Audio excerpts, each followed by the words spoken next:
আজকের পাঠ। শ্রী রামকৃষ্ণ দেখতেন শারদায় মা কালী। ভোরে স্নানাদি সেরে নহবতীর ঘরে ফিরে 4টার সময় মা জপে বসতেন। তারপর সারাদিন চন্দ্রা দেবী শ্রী রামকৃষ্ণ ও ভক্তদের জন্য রান্না, পান সাজা ও অন্যান্য কাজ করতেন। কিছুদিন শ্রী রামকৃষ্ণকে তেল মাখিয়েও দিয়েছেন। মা বলেছেন, শ্রী রামকৃষ্ণের গায়ের রং ছিল তখন সোনার মতো, হাতের ইষ্ট কবচের সঙ্গে প্রায় মিশে যেত। চন্দ্রা দেবী যে কয় বছর বেঁচে ছিলেন, শ্রী রামকৃষ্ণ দুপুরে নহবতে এসে তার সঙ্গে বসে খেতেন। মা দুজনকেই পরিবেশন করতেন। রাত্রিতে এবং চন্দ্রা দেবীর মৃত্যুর পর দুপুরেও মা শ্রী রামকৃষ্ণের ঘরে খাবার নিয়ে গিয়ে তাকে খাইয়ে আসতেন।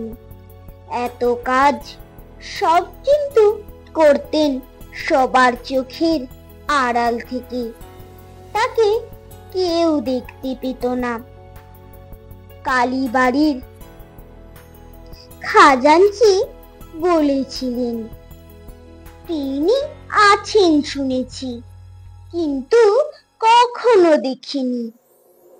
প্রথমবার আসার পর রাত্রে মা শ্রী রামকৃষ্ণের ঘরে এসে শুতেন। শ্রী রামকৃষ্ণ সারা রাত ভগবানের চিন্তায় বিভোর থাকতেন।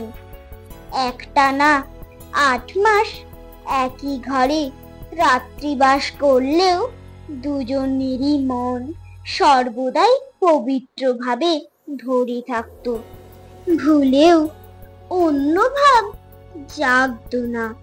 শ্রী রামকৃষ্ণ সব স্ত্রীলোককেই মা বলে ভাবতেন।